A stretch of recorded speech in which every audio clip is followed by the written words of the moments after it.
안녕하십니까, 황균환 원장입니다.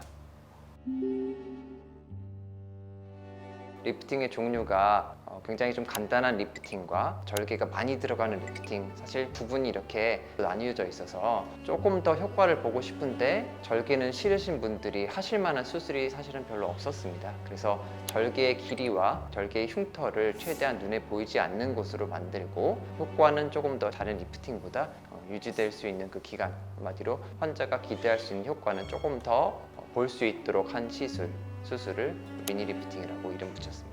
사실 원칙적으로는 피부를 잘라냈을 때 모든 피부의 장력이 잘라낸 흉터 부위로 모이기 때문에, 특히나 어거지로 절제하는 양을 많이 늘릴 경우에는 흉터가 많이 남을 수밖에 없습니다. 그래서 미니 리프팅 같은 경우에도 단순히 피부만 절제하는 식으로 수술을 한다면 효과는 있겠지만 흉터가 많이 남을 수 있겠죠. 그래서 보통은 피부 이외에 피부 밑에 있는 조금 더 단단한 조직이라고 이야기하는 우리가 스마스라고 하는 근막층, 그리고 그게 위쪽에서는 슈퍼피셜 템포럴 파시아라고 관자 근막이라고 이름이 붙여져 있습니다. 그래서 그 해당하는 부위에 바닥에 있는 단단한 부위를 조금 더 묶어주고 단단하게 조여주고 해서 겉에 있는 피부가 아래쪽이 당겨지면서 당겨져 오게 만들어주고요. 그만큼 남는 부위가 있으면 절제를 하는 방식으로 이루어집니다. 절제는 대부분 흉터를 가리기 위해서 머리카락 안쪽 혹은 머리카락의 피부와 머리카락 사이의 경계에 하게 됩니다.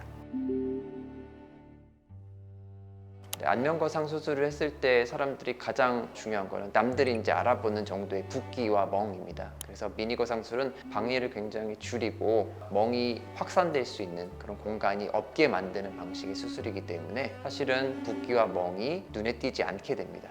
회복 기간이 굉장히 짧은 수술이라고 볼 수 있습니다. 수술 다음 날이나 다다음 날 정도에도 외부 활동을 할 수 있을 정도입니다. 안면거상술을 한 분들 중에서도 효과를 많이 보신 부위가 있고 효과를 조금 덜 본 부위가 있는 경우들도 있습니다. 부분별로 본인이 기대했던 것만큼 효과가 나오지 않은 부위는 미니거상을 통해서 추가적인 효과를 볼 수 있습니다. 마찬가지로 반대로 미니거상술을 하고 나서 안면거상술을 통해서 본인이 기대했던 효과를 보지 못했던 부위에 대한 부분을 추가적으로 효과를 볼 수도 있는 것이죠.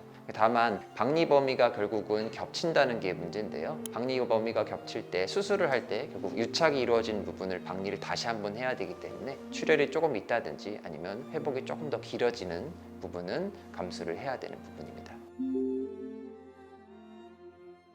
결국은 당겼을 때 조직이 많이 당겨지고 흉터는 좀 적고 그런 분이 효과를 많이 볼 수 있겠죠. 절개하는 부위에서 효과를 보고자 하는 부분까지 길이가 조금 더 짧으신 분, 똑같은 얼굴 형태라면 턱선의 각도가 조금 더 이렇게 되어 있어야지 길이가 좀 더 짧아지니까요. 그래서 턱이 조금 더 길고 턱선의 각도가 조금 더 이렇게 서 있는 분이 좋겠고요. 그리고 피부가 조금 더 단단한, 아무래도 나이대가 조금 더 젊으신 분들이 아래쪽까지 효과가 연장돼서 아래쪽까지 효과를 충분히 보실 수 있고, 지방이 많다든지 아니면 주변에 뭐 이전에 주사를 했다든지 아니면 시술을 받았다든지 뭐 실리프팅이나 아니면 지방 흡입 같은 걸 통해서 유착 같은 게 이루어지지 않았던 경우에 효과를 더 보실 수 있습니다.